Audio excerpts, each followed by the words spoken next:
तृतीय वर्ष संस्कृत के प्रथम प्रश्न पत्र में वैदिक साहित्य के क्रम में हमें कुछ सूक्तों का अध्ययन करना है। ये सूक्त इस प्रकार है, मैं पूर्व में भी बता चुका हूँ। पहला है विष्णु सूक्त, ये सारे ऋग्वेद के हैं, 1:154। दूसरा है इंद्र सूक्त 2:12। तीसरा है प्रजापति सूक्त 10:121। पुरुष सूक्त 10:90 और वाक सूक्त 10:125। ये सूक्त हमें पाठ्यक्रम में निर्धारित हैं जो पढ़ने। अब इसके पूर्व मैं थोड़ी सी भूमिका आपको बताऊं सूक्तों के अध्ययन से पहले। वैदिक साहित्य का सामान्य परिचय क्या है? वैदिक साहित्य, जैसा कि इसके नाम से प्रतीत होता है, वेदों से संबद्ध है। लेकिन वैदिक साहित्य की परिधि में केवल वेद नहीं आते।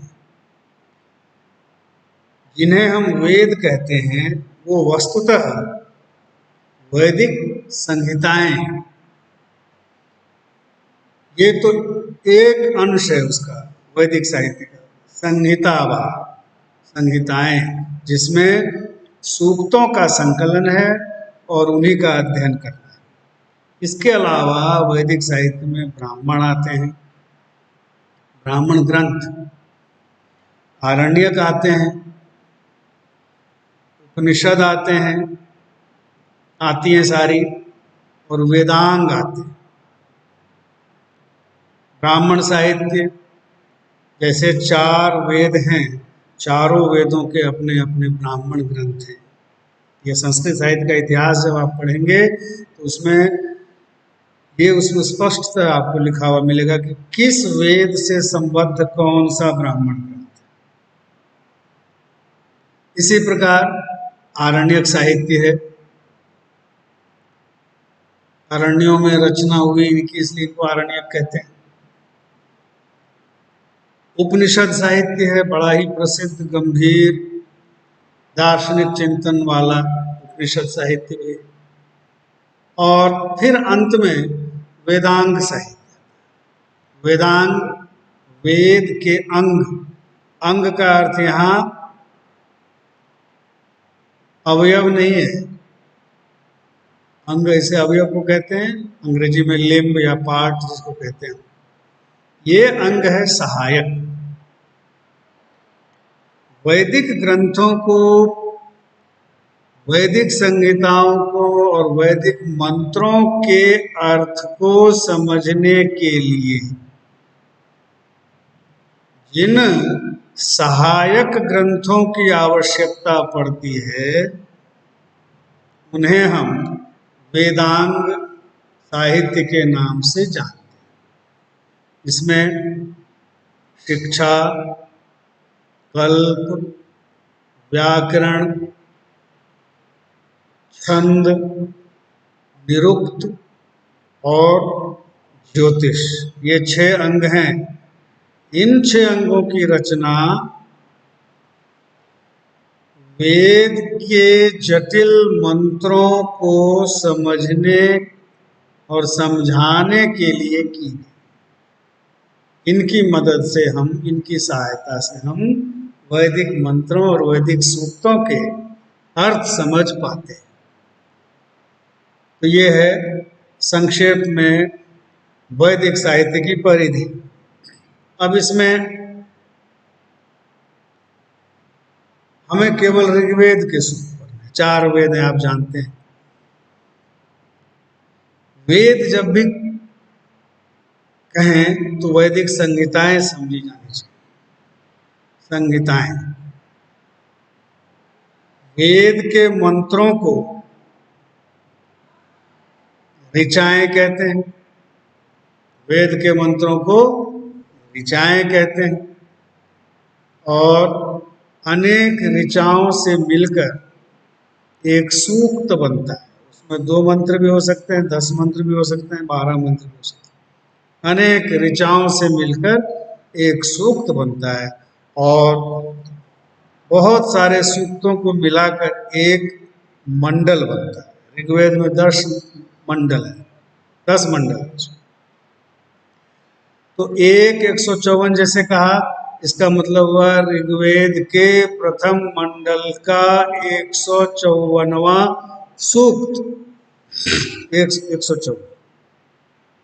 अब जो ये सूक्त हैं ऋग्वेद के, ये किस विषय को लेकर हैं, इसको संक्षेप में समझ लें कि हमारे जो पूर्वज थे, जो बिल्कुल भोले और ज्ञान विज्ञान ज्ञान की दृष्टि से बहुत पढ़े हुए, लेकिन वैज्ञानिक उपकरण या संसाधन इनका अभाव था। तो जब प्रकृति में कोई बड़ी घटना घटित होती, जैसे कभी अतिवृष्टि हो जाए, कभी अनावृष्टि हो जाए, कभी बाढ़ आ जाए, कभी भूकंप आ जाए, कभी कहीं ज्वालामुखी फट पड़े, कभी बहुत वेग से तूफान आ जाए, आंधी आ जाए, कहीं धरती फट जाए, पहाड़ टूट जाए, इस तरह की जो घटनाएं प्रकृति में घटती हैं, तो उस समय जब लोगों ने इन घटनाओं को देखा तो वो इसकी व्याख्या नहीं कर पाते कि ये घटनाएं क्यों होती, और उसमें बहुत जनहानि हो जाया करती, लोगों की बहुत मृत्यु होती, गांव के गांव बह जाते। तो प्रकृति के जिन उपादानों से क्षति पहुंचती, जैसे कभी पर्वत दरक गए, पर्वत किसी गांव के ऊपर ही टूट कर गिर गए, तो पर्वत ने क्षति की, जनहानि की। तो ऐसे स्थिति में उस पर्वत से भय होना स्वाभाविक था। कभी बहुत अधिक वृष्टि हो गई तो बादल से और वृष्टि से भयभीत हो गया मनुष्य। अग्नि का जब प्रकोप होता था, अग्निकांड होता था, तो अग्नि से भय हुआ। तो इस भय के कारण उस समय के मानव समूह में प्रकृति के उन उन उपादानों के प्रति एक श्रद्धा भाव कह ले, जो भय के कारण था, वह उपजा।